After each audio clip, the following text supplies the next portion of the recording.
Yergin, who also happens to be on the board of the New America Foundation, but that is not why I wanted to have this chat with him today.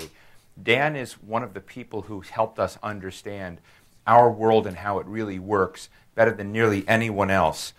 His Pulitzer Prize-winning book, The Prize, which is now in a new edition with a new introduction raising some new issues, is available to everyone outside.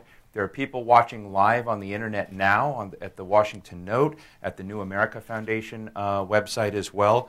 And I recommend that you can just go right onto Amazon and pick up one of yours. And so I want to push it because one of the things before, and I'm going to say a few words about Dan before we move into an exchange we're going to have, is that one of the things, if you cover foreign policy and national security issues in Washington and you hang out with the people that are really making policy and moving forward the national security agenda, there is in what I call Japanese a tatemae level and a honne level of what's really going on. The tatemae level is the surface, the veneer, the good causes America wants to be about. The honne, or the reality, is the fact that oil and energy are pretty much central to the calculations of nation states, very central to how the United States positions itself in the rest of the world, and how it sets priorities about what it is going to do. And we're going through somewhat of a set of reassessments on many of these. But one of the reasons why Dan Yergin's book, The Prize, The Epic Quest for Oil, Money, and Power, and his subsequent book, Commanding Heights, The Battle for the World Economy, one of the greatest also video and DVD things that you should ever watch, have been absolutely key to my own understanding of the honne of how American foreign policy and national security decisions, what they're really about. Dan Yergin chaired the U.S. Department of Energy's Task Force on Strategic Energy Research and Development. He's, of course, chairman of IHS Cambridge Energy Research Associates, one of the world's leading consulting and research firms in this field. You know, he's essentially Mr. Oil and Energy, and we're very glad to have you, Mr. Oil. I don't know if there are cartoons about you about that, but there ought to be. But Dan, thanks so much for joining us today. Thank you. I'm glad to be here. Hello to everybody. And obviously very glad to be here at the Foundation, so thank you. Absolutely. And I have lots of questions, and I know the audience will have questions as well. But Dan, let me just start out. Why the prize was so good as it was, why redo it? What are the new issues that you've brought to this? What was in your mind when you thought, well, we need a new issue of this Pulitzer Prize? Well, I think it's basically partly with so many people coming up to me saying, how come I really like the book, but it's not up to date. You know, can you bring it up to where we are now? And that seemed to me, in due course, a reasonable request. It was a little challenging to do because, you know, you work as long as I did on the prize and shape it, and then to sit down and say, well, what's changed? Because I was not going to write a whole new book, but to say what's new. And so the big challenge was to say, well, what is new from a thematic point of view? And there were four things that really struck me.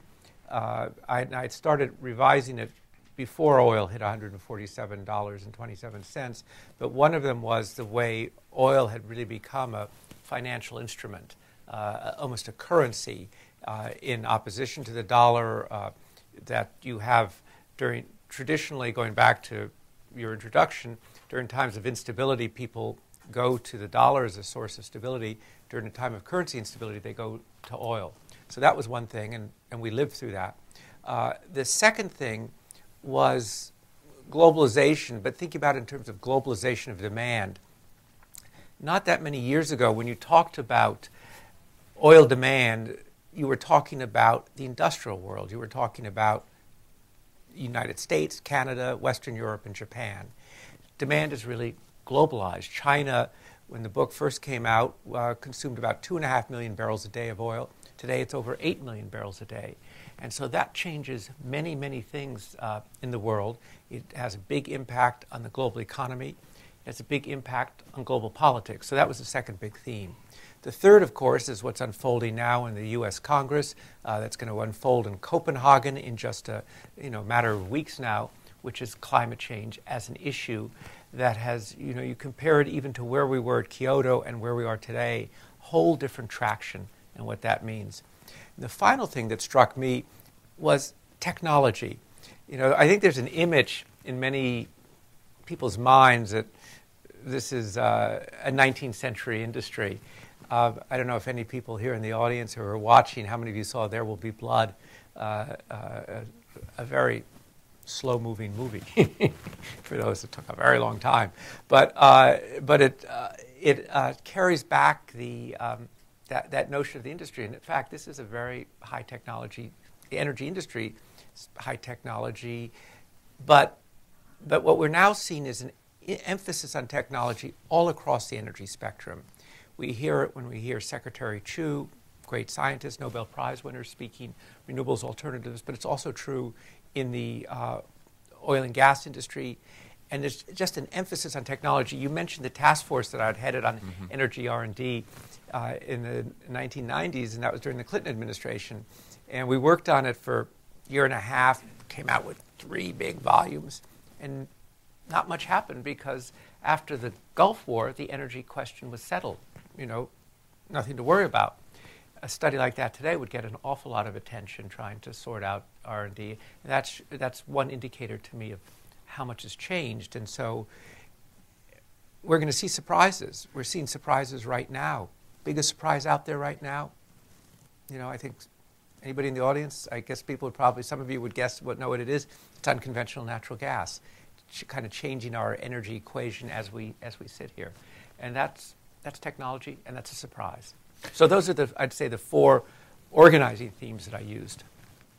And we'll get into all of them. We were at a party not too long ago, I think it was in early August, and you mentioned something, because somehow, either your son or somebody mentioned that my birthday was August 27th, and you go, to show you what an oil man he is, he says, August 27th. That is the 150th anniversary of this year, of the first commercial oil well. And no coincidence. August 27, 1959. So, I'm sorry, 2009, not 1959. Not your 150th birthday. Right. It was okay. But I was very birthday, intrigued, and I went in, I did all this research on this. So let me just ask you an unfair question. What do you think the 200th anniversary of the oil and energy picture might look like on August 27th, 2059? Right. I think we'll probably by then I think we'll have seen a lot of innovation. Based upon what we know today, probably oil is still being used, but it's a much more diversified energy portfolio, and we would see a lot more electricity in transportation in one form or another. But oil is still in the picture. I think oil's still in the picture. I mean, the system doesn't change overnight. And, we have this kind of quandary, and it's one of the things to talk about in the prize. On the one hand, there are the objectives about carbon and everything. On the other hand, if you look at the projections that exist now for energy use in 2030, 2035, which is not 2059, it's still 80% hydrocarbons. And it's still a 50% increase in energy. So there's it's not a YouTube world where things just change really quickly. Right. Let me ask you a question. This morning Zbigniew Brzezinski gave a talk at the Rand Corporation. Well, before the Rand Corporation, New America Foundation helped support the audience, and so I got text messages from people with what Zbig said, and he said with regard to Afghanistan, a number of things. One that surprised me, that we shouldn't leave quickly. He's said we need to change the nature of this being a sort of an American conflict and bring in regional. But he also talked about the need for a pipeline. Talked for the need for a pipeline from this region down south, I guess, through India, to circumvent some of Russia's control, increasing control over pipeline and energy delivery. Is Russia positioning itself to have such a chokehold on supply of both natural gas and oil that we should be seriously worried? Well, Russia is a very big supplier of natural gas to Europe. It wants to be to Asia, but it takes time to build the pipelines. Central Asia is there. The question is, how does that gas go? And that's a kind of subject of both commercial and geopolitical rivalry right now. I think what he's probably talking about is a gas pipeline that would go from Turkmenistan down through Afghanistan to serve the... That may be the case. And that, that idea has been out there for a long time. And it goes back to the 1990s and the breakup of the Soviet Union. I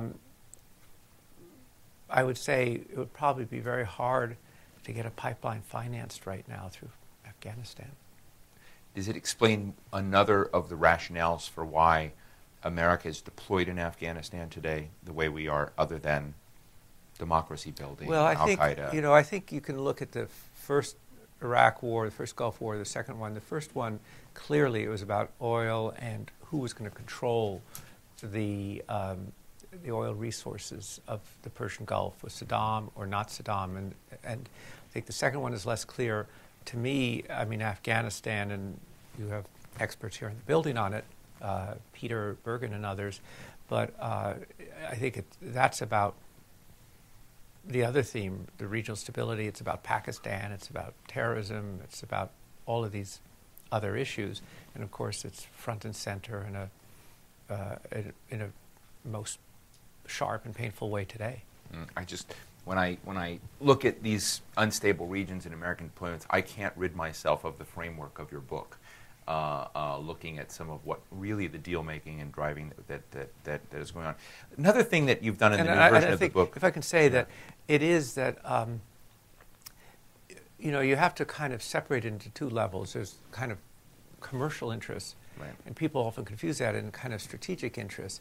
I mean, when 40% of world energy depends upon oil, so that's the world economy and everything else, and so it's in that larger picture that these strategic issues are there.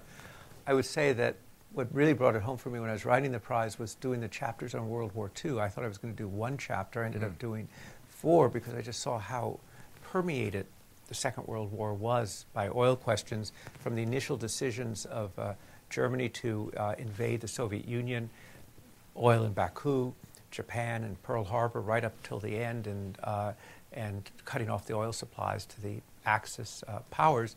And in the middle of it, there was twice the German U-boats came very close to cutting the oil lifeline between the United States and Western Europe, and so which would have led to a different outcome. So it does emphasize the strategic importance, but you have to look at it in a larger picture. Dan, the other thing you profile so well is this shift from multinational companies, the big oil companies that are often targeted, if you will, by the left and environmentalists as the sort of purveyors of oil politics and whatnot. But you've looked at the shift of control from those companies to governments, and how essentially 80% of the world's oil and natural gas supplies are controlled now by single governments. The largest oil companies in the world are state-owned companies. I mean, largest of all companies in the world are state-owned oil enterprises.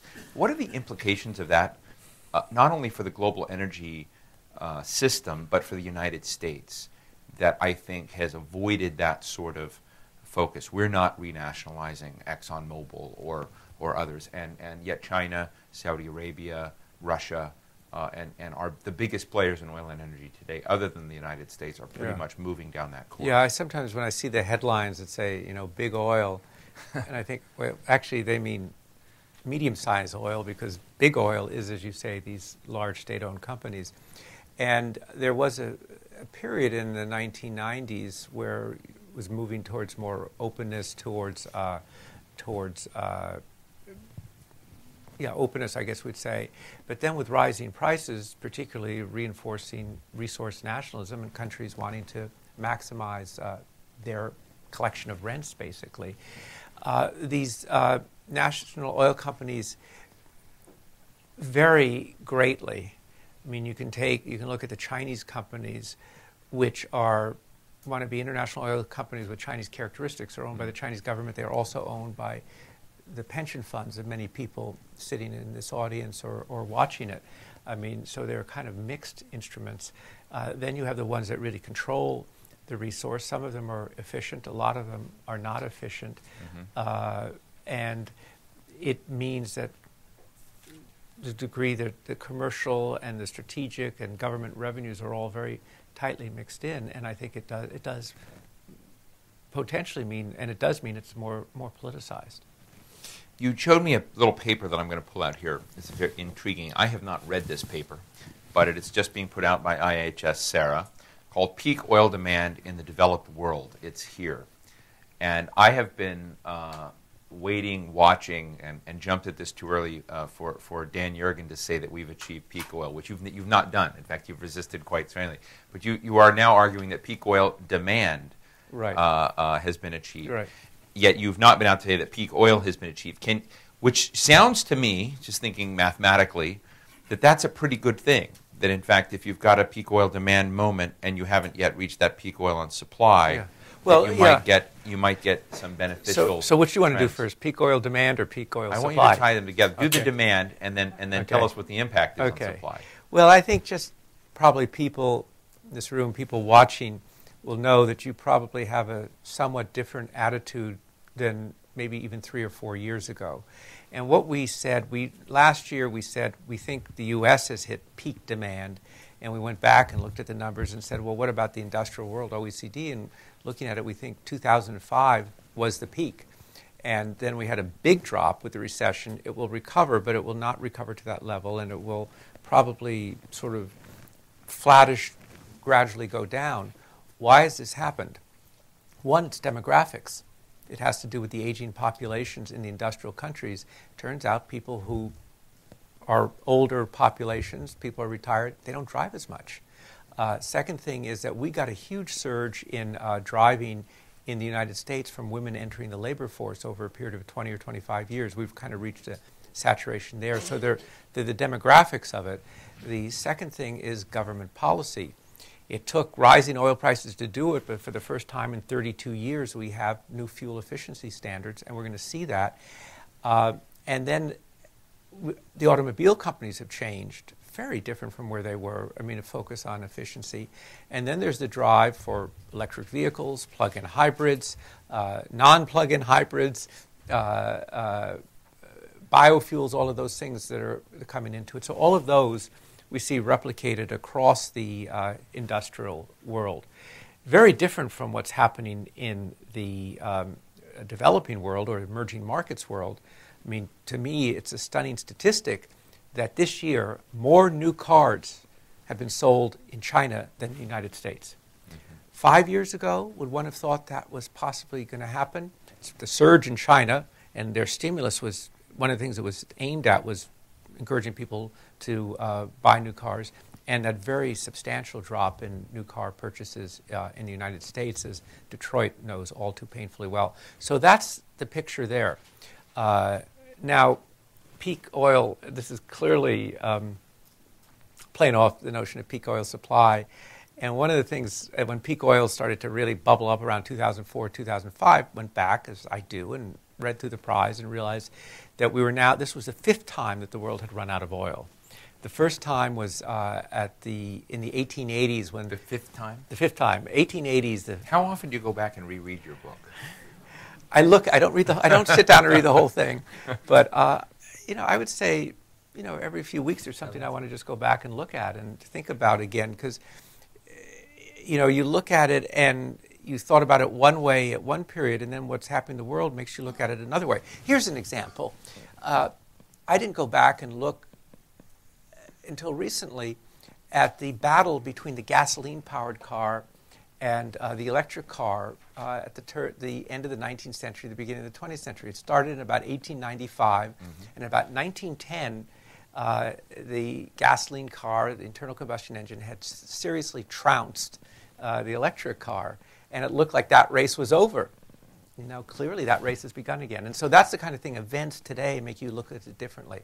And so I looked at it, one of the things I looked at in the 1880s, John D. Rockefeller's successor, as head of Standard Oil, said, I will drink every barrel of oil found west of the Mississippi. He would have had to drink a lot of oil. We're going to run out. World War I, Woodrow Wilson said he was going to walk to church to save gasoline because there was a gasoline famine, as it was called. Of course, church was right across Lafayette Park, so it was not a long walk. World War II, much of what happened in the Middle East after World War II was a response to we were running out. And then, of course, the 1970s when we're going to fall off the oil mountain. So each time, technology, new areas have opened up, and incredible technological advances. And so we, IHS, CIRA, we have the largest upstream oil databases. And so we look at 850 fields, almost 850, review them, their decline rates and everything. And it's not that we have a strong feeling one way or the other. It's just what the data says is that there's a lot of resource. But it goes back to your question about national oil companies. Doesn't mean it's necessarily going to be developed, or it's going to be developed in time. You don't know geopolitical conflict, technical complexity, all those things can influence it. So the notion of peak oil, we kind of see out there a plateau, maybe in 20 years, but not that kind of sharp view people have of a peak. But this notion, and you hear people talking about, well, maybe demand is going to peak before you even get there. Question, I mean, I'm glad you raised this question of developing fields, because I think the average layperson out there doesn't necessarily have a good feel of the technological dimensions that are needed, the planning, the very complex systems of oil and energy management and extraction and processing and refining. I've visited some of this in Saudi Arabia, and it's truly incredible. And it raises the question for me of Iran. One of my colleagues here, Flint Leverett, has launched a provocative blog called The Race for Iran, which runs against the conventional wisdom here that Iran can be contained, or that the game is about moving away from Iran or embargoing Iran. But his essential argument is that China, Russia, and even Europe are essentially deploying themselves financially and technology and resource ways into sort of Iran's development of its oil and energy resources, and that's going to become a major fixture of the competitive games, if you will, between other players. And when you look at Russia and you look at Iran, which, as I understand it, have some of the world's largest undeveloped natural gas and fossil fuel reserves. Can you talk about this a little bit with regard to what Iran and the management of Iran and all this means? And when I'd had Joschka Fischer a few years ago told me that he had an opportunity to meet the supreme leader in Iran, and reported to Fischer that when they were talking about tension between Iran and the West, and the supreme leader, Khamenei, said that when oil ran to $140 a barrel, he didn't believe that any democracies could stand up to Iran. Now, this all preceded before we ran up to $140 as it turned a barrel. out. and Joschka Fischer told him this, that the democracies are stronger than you think. But it does give you at least some insight into how the supreme leader at that point was thinking about global tension, Iran's place in that, and somewhat being able to weather, if you will, the cost of a high-priced oil. See, well, I think there are kind of two things before we get to Iran. The first is on the point when oil was heading up, people were saying kind of momentum theory was 147.27. It's going to go to 200, 250. We heard $500 a barrel. Kind of our reaction was different because we think actually price matters. And price goes up, and suddenly you get fuel efficiency standards. Right. Consumers respond. People change their behavior.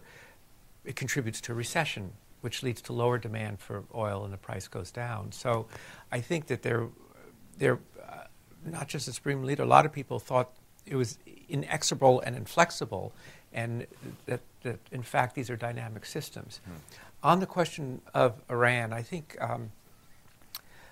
we have to see the picture different. I mean, China demand has gone from 2.5 to over 8 million barrels a day. Search for resources, it's kind of understandable, but it is true also that Iran is the flashpoint for that. That is the single most difficult issue. Also, you know, the fact that other companies can't go there gives the Chinese an opening that they don't necessarily have in other places. Russia is, you know, selling nuclear technology, but it's also a competitor with Iran, and Iranian gas could actually be a competitor with Russian gas in Europe. And I think the Europeans, yes, it's interesting, but I don't think it's not like they're making major wagers on it. So I think there is a very definite difference in the ranking. But it is also interesting, Iran, their South Pars field is adjacent. It's really the same field as the North field that Qatar has. This is one of the hugest, largest concentrations of natural gas in the world. Difference is Qatar is developing it, it's exporting it to the United States and other places. In Iran, it hasn't gotten developed because they can't get it together to do it. So it's ironic, actually, while Iran says we need nuclear energy, they're sitting on, you know, one of the second largest reserves, I believe it is, of natural gas in the world, which they're really unable to develop. What would you say, and I'd like to open up the floor after, what would you say in terms of the way the Obama administration is approaching America's strategic and oil and energy plan? What would be your friendly or not friendly critique of that so far? Because what I hear from President Obama, more than I expected, was a continual discussion of energy independence, which I think that everything I know about Dan Yergin tells me that you're not fond of that term, because you would look at it as an unrealistic term and a way to create expectations in the public that are silly. So what would be your critique Well, I of the think Obama it was interesting. I was at Brookings a few weeks ago, and Vice President Biden was speaking, and kind of out of the blue, he said, "Oh, energy independence isn't a very useful concept. We really shouldn't use it. We should use something else." He said this? Yeah. I was at the tail end of his talking about the recovery, and I thought, that's sort of interesting. It's on the website, but it sort of got passed over. So, and others in the administration have said it. Energy independence is a very kind of attractive political shorthand. It resonates. It does very well in the focus groups. People, but it does lead to, I think, kind of get you off point, because after all, our number one source of oil imports is Canada, not an immediately threatening country to the United States. We're deeply partnered with them. It's our largest trading partner, and energy is part of a kind of global trade. So my preference is to put it in terms of energy security. Maybe it's a little more abstract for people, but I think it's kind of the reality of the world, and how do we make ourselves resilient against shocks, against political problems with it, and so forth, and how do we manage the fact that we have this huge energy foundation that our formally, and we hope soon to be, $14 trillion economy rests upon. I think the Saudis in particular have been very frustrated with this term and the appearance on the website. But also let me say, because it is a message to, if you're looking at a global balance, unless something changes, you do want, U.S. wants to see investment in energy around the world, because it's a diversification, it's a contribution, major contribution to security. That's one of the ways that we restored energy security after the 1970s, was through diversification. And you have to be, your messages are important, because they will then affect the investment behavior of people. And I think that's, there are multiple audiences out there. And if we're not going to sort of run into another period of high prices, which will please the Supreme Leader, then we need to see steady investment across the ups and downs of the cycle. Great. Let me open up the floor. I have lots more questions, but I can pepper mine in. But let me open up the floor to others who'd like to join the discussion. Yes, in the back. And if you'll identify yourself, too. John Wallace from the New America Foundation. I have a question about West Africa and the competition for resources there, namely the recent developments in Ghana, the fight between the Chinese and the American-British cooperation. It's sort of a two-part question. How do you see this playing out sort of generally? And the second part is, what are the Chinese actual capabilities compared to a Western private oil major to actually develop these fields? Like, is it in Ghana's interest to work with a Western major, even though the terms may not be as generous, but the possibility of exploiting the field is greater? Right. Wait, which terms were? Can you say what you said about? I didn't quite follow what you said about generous terms. What are like Sinopec or CNOOC? What are their actual capabilities to exploit fields in comparison to a large Western major like Shell or Exxon or BP? Right. Well, the Chinese do have a very hardy oil industry that was kind of born out of adversity, and remember, China still produces half of its own oil domestically. It's particularly good at sort of recovering from certain kinds of difficult onshore circumstances. In terms of like deep water, the international majors and Petrobras, the Brazilian company, they're at the forefront at these big complex things, and I think the Chinese, recognize that. What sometimes gets lost in these discussions is these are consortia. So I'm not sure that even if the Chinese do win, this is a battle, there's a big new oil development in Ghana. If the Chinese prevail, I don't necessarily think they're going to be the operator. They're going to be an investor in it. And I think people often lose sight that in many of these places, it's not A oil company versus B oil company, but because of the nature of risk, companies come together to do them together.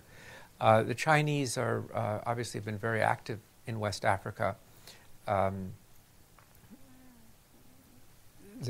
remember, there's been a lot of discussion about Chinese investment and critique of it and colonialism.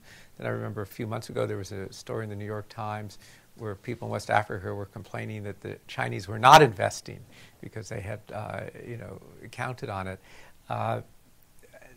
Obviously, the Chinese have a checkbook and are willing to pay more to get in. But I think that the areas that are really of concern are where there are real foreign policy issues that come together, which goes back to your Iranian question. So I don't know how the Ghanaian situation is going to play out. Apparently, part of it was the Ghanaian government hadn't been, informed that this, one company was going to sell to another company, and that was kind of what part of the dispute was about. Other questions? Yes, Takashi Oka. Let me get you a microphone here. Thanks. With all this new technology, what's the competitive future of coal? Well, I was thinking of China and the U.S. Yeah, I think that if you say the U.S. and China have a G2 climate change agenda together, they also have a G2 coal agenda together. Because the U.S. is about 50%, 50% of its electricity from coal. China is about 70% or more than 70%, and they each have huge resources. So clearly, some notion of clean coal, some notion, whether it's carbon capture or other methodologies, is at the top of the agenda. And I wouldn't be surprised when President Obama makes his trip to China in a few weeks, whether we see new initiatives on coal. It's such a, it's baseload part of electric power. Do you have thoughts, Dan, on Copenhagen, the fact that President Obama is not going, Hillary Clinton is not going? Are we downsizing the footprint that we want to have in global climate change talks? Well, I don't think downsizing by any means. The strenuous negotiating work of Todd Stern, the special ambassador for it. But I think the reality is, I'm sure, and I've heard people say they wish it was a year later, that it's a kind of a year too soon, and in terms of what's happening right now. And I think probably what we'll see coming out of it is it's not a Kyoto moment. There's not going to be a 3 a.m. agreement off in a green room on the side on a treaty that or a protocol that's supposed to be a treaty. I think it'll be more seen like a trade negotiation, more like a process ongoing. But it's certainly going to be a big, highly focused event. But I think what you say is an indication that people are not ready, and and the Chinese certainly have changed. We heard the president of China at the UN a few weeks ago. Their posture is quite different than it was 3 years ago, but there's still many big and complex questions to be decided. Right here, Christian. Vijay Rajendran from A.T. Kearney. I have a question about technology, and you mentioned that as a key driver. In addition to unconventional gas, what wildcards or black swan technologies could radically change things? Could it be projects like synthetic genomics and exons, or others in the area of bioengineered hydrocarbons? Thanks. Yeah. Thank you, Vijay, for the question. I think that, first, for those who don't know, I mean, some of you know very well, but what's happening, this unconventional gas revolution kind of just snuck up on people, and it's a big game changer. I think that second, third generation biofuels, absolutely the amount of work that's going into that. I mean, 5 years ago, the notion that people getting PhDs in biology would find careers in energy was not, it wasn't in the cards. So if the level of funding and commitment is maintained, I think that is a likely area to look for changes. And, the Exxon joint venture with synthetic genomics is very interesting. Here you have a scientist, Craig Ventnor, at the forefront of genetic research, in partnership with ExxonMobil. They say it's a 10-year progress. They don't think, and with milestones, they're not saying that tomorrow there's going to be this instant breakthrough. But I think that's, I think their decision to do that was a very considered decision, looking at a lot of different technologies, so a lot around the subject of algae. Obviously, the big bet right now, where the big money's going, is electric batteries, electric cars, and we're going to see an awful lot of resources go into that. So, kind of watch the space. So go for lithium. Right, yeah. The lithium race. Go. Have you visited BVD? No. I think it's BVD. Yeah, I'm hoping to go there in 2 weeks. You get them to drink the liquid out of the batteries.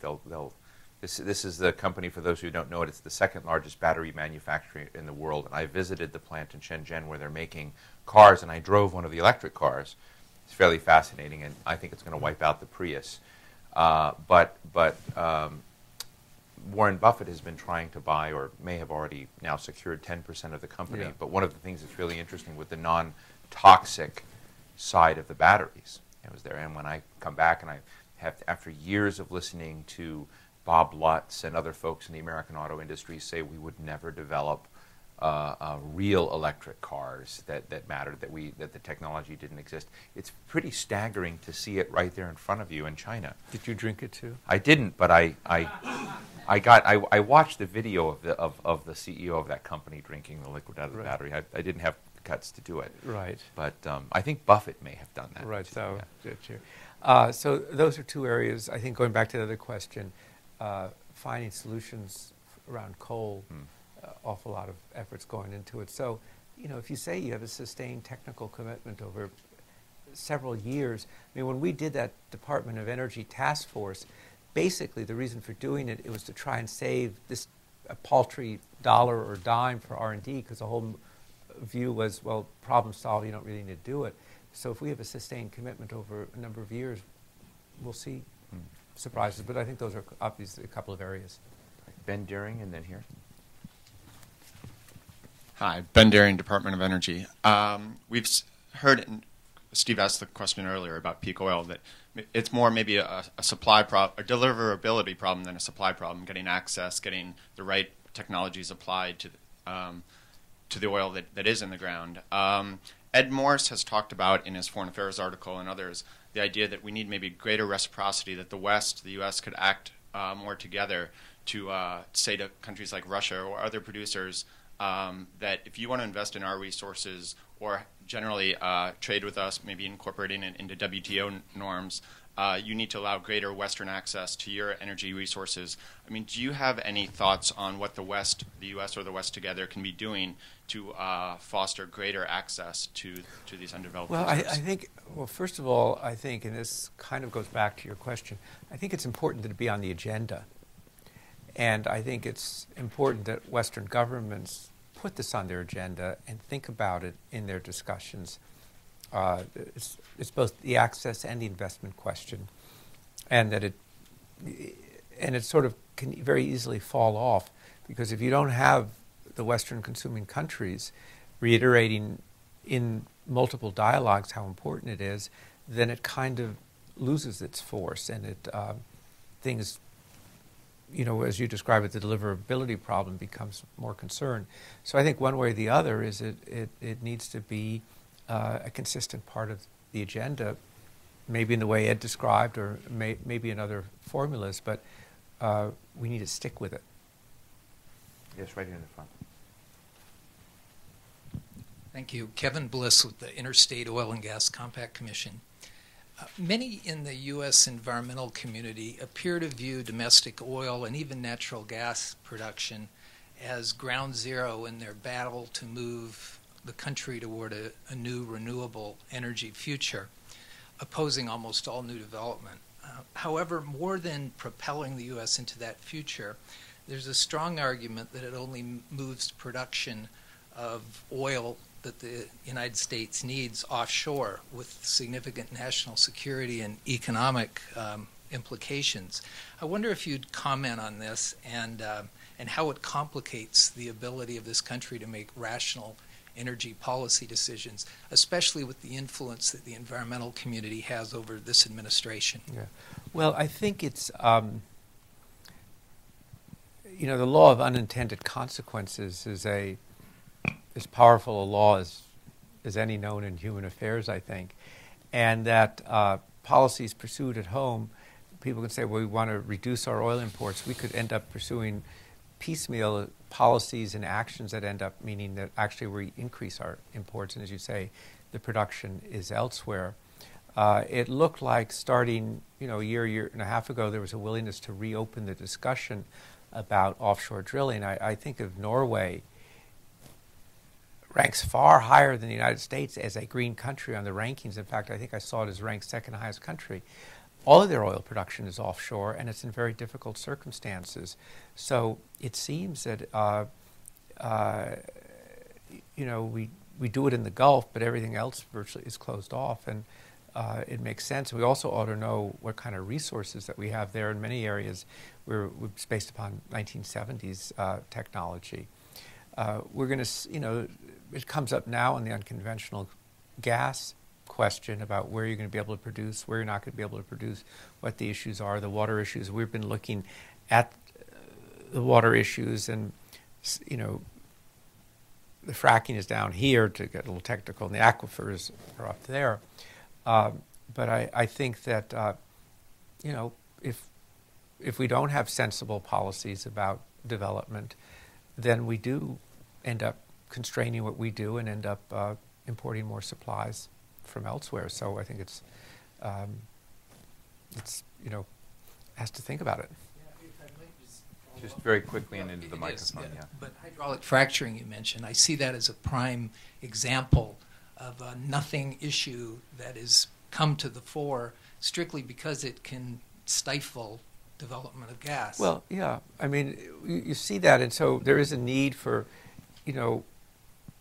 let us understand the facts and what the issues are. I mean, it's the same thing, oil sands, to take the Canadian oil sands. Well, if your concern is how much carbon does it put into the atmosphere, it's not 100% more, because that's just looking at production. If you look on the life cycle, it's 5 to 15% more, and they're acting to bring it down. So, it's just important to understand what it is. I mean, you can argue about it, but to understand what it is you're arguing about. Thank you. Yes, Mohammed Qasim, and then over here. Oh. I'm Mohammed Qasim, uneducated retired fellow. Too many years ago, London School of Economics had one professor of energy, Peter Odell. London School of Economics had one professor, Peter Odell, and he was the only professor of energy in the UK. Memory is a bit dull, but anyway, what he said was that for every well drilled in the Eastern Hemisphere, 50 wells are drilled in North America. And there are, 200 or 300 basins, and only about 20% of them have been drilled. Unless you drill, you don't know. And that the development will keep on going because of technology, price, and government policy. And the suppression will come from the major oil companies, because in the oil industry, the price of oil always goes down. Is that still true? And secondly, what do you know about coal bed methane? What is your view about coal bed methane? My own personal interest, my firm. Mohammed, I need you to speak more clearly and go to the question, because I can't. The sound is poor. So just underscore your question. Peter Odell's statement about. Well, don't go through the whole question. Okay, but just that. Yeah. Okay. Peter Odell was last time the world ran out of oil in the 70s. Peter Odell was one of the people who said, actually, it's not going to run out of oil. And he turned out to be right, because, we had really tight supplies in the 70s. And in 1985, the price of oil, instead of going to $100, which would have been $500 or $400 in today's dollars, collapsed to $10. So he saw it in kind of economic terms, and it turned out to be right. Are you the Peter Odell today? No. But I think, and again, it's not that I have a strong emotional view. It's just where the research works. I think you were asking whether.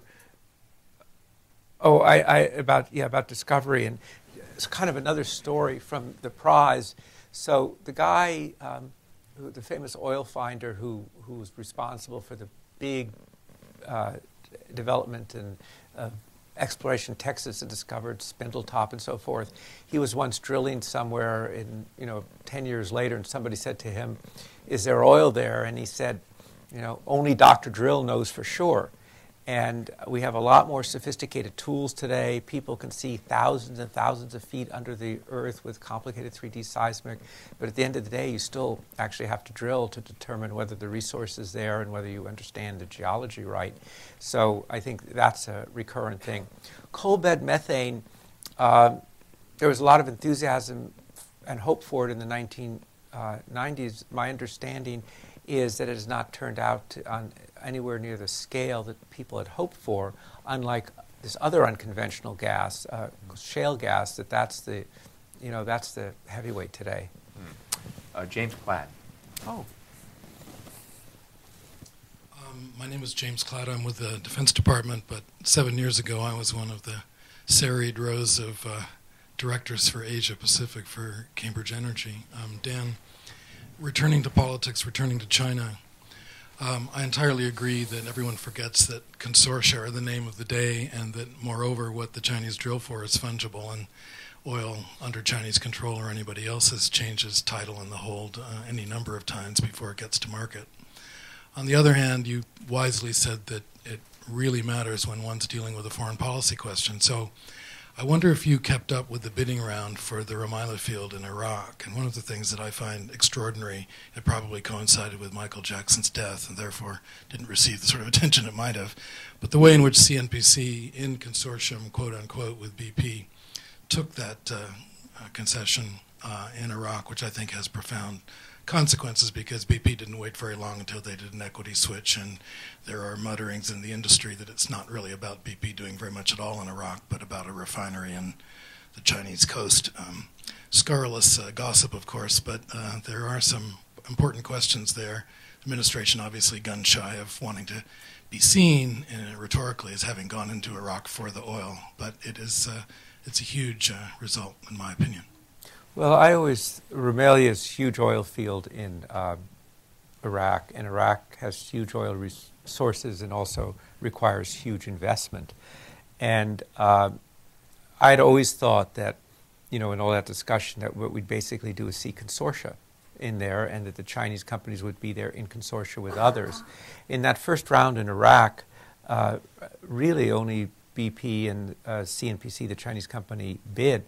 Most people didn't bid because the terms were very much kind of this is still the 1970s, oil nationalism, and incredibly unrealistic in terms of the terms. And you also have to remember, in most oil deals around the world, we talk about West Africa, 85% of the revenues go to the government. So it's not like it's really about national revenues.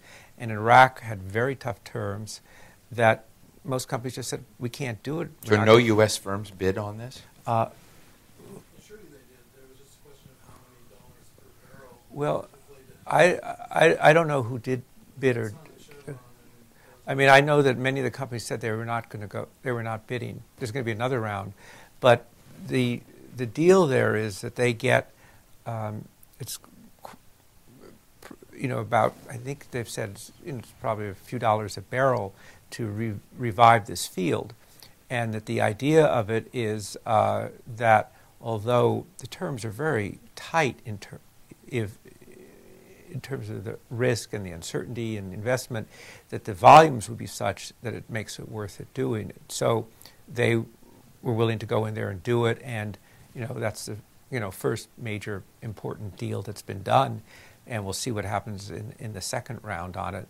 But it is interesting, consortium and who the partners are, and that the Chinese intend to be investors in the Middle East. Over here to the right side. We'll go to the front. Hi, my name is Carolyn Poplin. I'm a visitor from the healthcare sector. So you have the answers there. Okay. Peak demand. There are 1 billion people plus in China and another 1 billion in India. Are you assuming that that their cars are going to be primarily electric? No, It seems. Oh, go ahead. No, I'm sorry. No, finish your question. I'm sorry. No, that's the Well, question is, how can demand peak if those people don't have their cars yet? Well, you're exactly right. It's peak demand in the industrial world. It's peak demand in countries where we are saturated. It's very hard to drive more than one car at once. So we're kind of peaked out. There, it's, that's where the growth is going to be. And I don't know if I mentioned it before. And yeah, I did mention, I think 85% of the growth in this decade, 2000, 2007, was in developing countries. Almost basically all the growth after the recession will be in those countries. And the question marks that's there is it going to be really buoyant, or are the cars, more of them, going to be electric? How are they going to be a lot more efficient? Those are the, are they going to be little nano cars, or are they going to be... Which is one of the points you talked about why you did this new book. That's right. Yeah, because it's the uncertainty. That uncertainty about demand is going to tell us a lot about the future, and I think we don't, we simply don't know. We can sort of see the different paths that are there, but certainly we should expect, based upon where we are today, unless these batteries are wonderfully successful, that we're going to see rising demand for oil. We did a look in the United States at, let's say we have very aggressive penetration of electric cars. That would probably in 2030, given everything else that's happening, might lower our gasoline demand by 4, 5, 6, 7%, because we have an established automobile fleet and only 7 or 8% turns over a year. If you're in China, where you're building up your fleet, then your friend can have a huge impact. And, we can see the pathway, but it's probably going to be 5 years before it's clear where the scale's going to be. Right up here in the front. Thank you. David Campbell with German Industry and Trade. We know that government policy can drive developments in the energy market, the feed-in tariff law in Germany for renewables, and there's an ongoing debate as to what the proper level of subsidization is for technologies that are seen to be above the current cost curve. In your analysis of the development of the fossil fuels industry in the United States, in your book, I'm glad to have a copy of that, do you come to any kind of a consensus on the cumulative dollars that were funneled to help the industry develop, tax breaks, government policies, et cetera, or do you have a view on it separate from what's in your book? Well, I think I've seen some studies out there that say the federal highway program was a subsidy to the oil industry. Well, it was a subsidy to GDP growth in the United States. I think that, this is a somewhat theological argument, actually, as to what you count as a subsidy and what you don't count as a subsidy. If you look at it in straight, if an industry gets the same tax treatment that every other industry does, is that a subsidy, or is that the way the tax code is set up? That's what people are arguing about. I think the days of the 27.5% depletion allowance, which were the days when Lyndon Johnson was majority leader in the Senate and Oklahoma and Texas were extremely influential in the Congress, I think those are long gone. So I think that you really have to look at what you're talking about in terms of subsidies, and some things that are called subsidies are not subsidies, unless you choose, because that's the viewpoint you want to have on it. So, and I think that applies whether you're talking about conventional energy or you're talking about renewables and the nature of those subsidies. So, but right now we see a tremendous drive to try and bring down the cost of renewables and alternatives and get them into the competitive ballpark. And even if you look at photovoltaics, you mentioned Germany and its kind of leadership with feed-in tariffs. There's a lot of argument about what are the competitive costs and grid parity. How do you define it with or without the subsidies? Also, I'll say one other thing. They're not called subsidies, but when you have mandates that say 20% of your electricity needs to be renewable, that is a quasi-subsidy, except it's paid for by ratepayers. And it's not saying that's not appropriate public policy because it's aimed at certain directions, but that's why that the whole discussion about what is a subsidy and what is not a subsidy is the more you get into it, the murkier it gets. in the very back. My name's Bruce Wells. I actually run a nonprofit, the American Oil and Gas Historical Society. And Mr. Yergin, I appreciate So you. you know about August 27th? I was actually in a parade in Titusville because it was your birthday. a beautiful parade, and the community actually celebrated 150 years in the town of Bradford to the east. But I applaud your use of history to educate the public about the 33 producing states and literally communities like Cushing that celebrate their heritage. My question is about natural gas and its role, particularly with these large discoveries coming in the Gulf of Mexico and the shale plays like Marcellus. Do you see that playing a significant role in the future? And do you know why there's... And Boone Pickens lobbying. Pardon me? And Boone Pickens lobbying. Oh, yep, you bet. Well, the fact is that natural gas prices and oil prices seem to have historically run together, and now they are completely apart. Yeah, different world.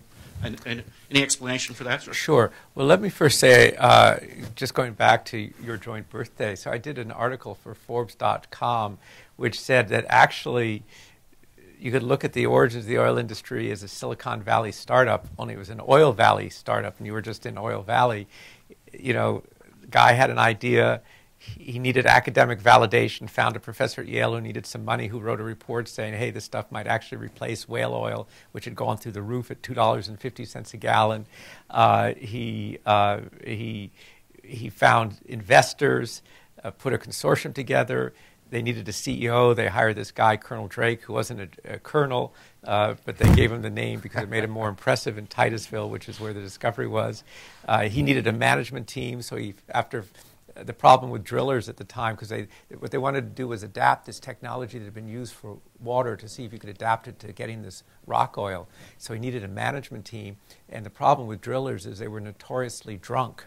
So it was very hard, but he finally found a management team composed of this guy named Uncle Billy and his two sons, and then they had 5 years of, what do you call in venture capital, down rounds. We kept having to pour money in, and in fact the letter was sent to Colonel Drake telling him, wind this up, we're out of money.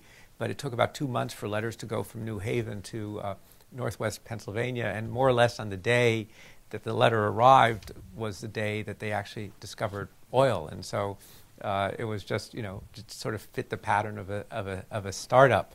But sort of fast forwarding now to this unconventional gas, which is this real technological revolution of this decade, which is now, I was just at the International Gas Union in Buenos Aires, and people are saying, is this all over the world? How does this change the map? But one of the things that it has led to is we have such a surplus of gas that normally, for those who don't follow it, gas and oil have historically a kind of relationship, and those prices march together. They're sort of gone in different directions just because we have a North American gas market that is so basically oversupplied with gas right now, and also because of the recession, and a world oil market that is marching to a different drummer. And I think this is outside anybody's experience. Dan, I want to give people some time with you to sign the books, which you can all get outside of the prize. But before I close, you wrote a really interesting op-ed on October 20th, outside the oil area. I guess if you think about oil and energy, it turns you into an automatic expert on foreign policy and an automatic expert on economies in general. And it's a very interesting op-ed on October 20th in the Financial Times for those watching online, called "A Crisis in Search of a Narrative." And in this, you go through various narratives on and way people have looked at what happened in the United States. You go through 10 or so different factors. A kind of broad narrative that I've had, which isn't just about the recession, is that the United States today is somewhat like Xerox Corporation, sort of a well-branded, underperforming big asset. And China sort of looks like the Google of countries today. And what's so important, whether you're talking about oil or markets or political power, is what people expect down the road, not what your asset base is today. And so America, to some degree, needs to figure out how to reinvent itself. That's my narrative. But when I read this, you're fairly bleak. I mean, to some degree, you are the hyper-realist saying things as they are. And I was left in this article with the sense that you thought America needed to get back at rebuilding trust in markets, confidence, or this wasn't going to work. In fact, when you read through this, if you read through it 2 or 3 times, as I just have up here, you come away with the notion that America is a very big hill to work through. And so I'm interested in, just in closing, what drove you to do the piece, and what are you thinking about the U.S. economy Well, today? this goes to the other book, The Commanding Heights, which was a story really of how this kind of 30-year market revolution had happened, where communism in Russia, Soviet Union, Eastern Europe fell apart, China became part of the global economy, and the U.S. deregulated. I think deregulation is overstated, because the one paragraph that got cut out because of space was, we're not exactly a Wild West country. We're actually a pretty highly regulated welfare state is what we are. And part of the argument is we just, did we not have the right regulations here? But so that was a story of how we move from governments controlling the commanding heights of strategic sectors to markets, privatization, global competition, globalization. And now you fast forward to where we are today, and here we are in Washington, D.C., which is not only it's been the political capital of the United States for over 200 years. It's now the automotive capital, the finance capital, and the energy capital as well. You look in Europe, it's really back to the mixed economy, whether they call it or not. And clearly China, which is moved to the market, this is all at the state-driven stimulus. So kind of asking, and so that led to the question then, and that had been in my, what's going to happen? Is this just the fire department that's come in because this was an emergency and then, back to normal, or are we having a fundamental shift? And as I thought about it, it seemed to me it would be really determined by what narrative we all carry away. What do we conclude as to why it happened? And as I listened to various people, key decision makers from public and private sector, I realized that there's not a common understanding at this point of what it is that brought us to where we are. Was it just too much debt? Was it this sort of push both by government and the private sector to promote home ownership beyond what it could be? Was it the lack of global regulation? Was it, I have 12 examples there. Was it human nature, fear and greed? Was it the reason that Gordon Prang in his book about Pearl Harbor said Pearl Harbor happened basically because people thought it couldn't happen? Was it because, so you go through all these reasons and just saying until we have a coherent narrative, that will determine a lot of what our economy looks like 5 or 10 years from now, because on that narrative will be what people act upon. So it's really to try and kind of stimulate that discussion, because I'm sure as you listen to it, it's just so interesting that there is not, and so important that there isn't a common frame as to how this whole thing happened. That wasn't supposed to happen. I think that's absolutely right. And as some of my friends in the audience know, I was in Dalian, China recently, chairing a session on the U.S. economy for the World Economic Forum session there. And it was striking the degree to which there was not among senior Chinese, senior American, senior European leaders struggling with economic questions any common frame about what had really happened. There was a little bit of blame gaming going on, but there wasn't a fundamental understanding. But as it was anything you write, I'm an addict, addicted to Daniel Yergin commentary, because you make us all sort of think beneath the surface of what the drivers are of our national behavior, decisions, priorities, foreign policy, national security decisions, and we're so lucky to have you doing this. And so thank you so much. I want to give you some time. I highly recommend the book. So let me, first of all, let's thank Dan Yergin, and then I want to bring him outside to bring you all inside.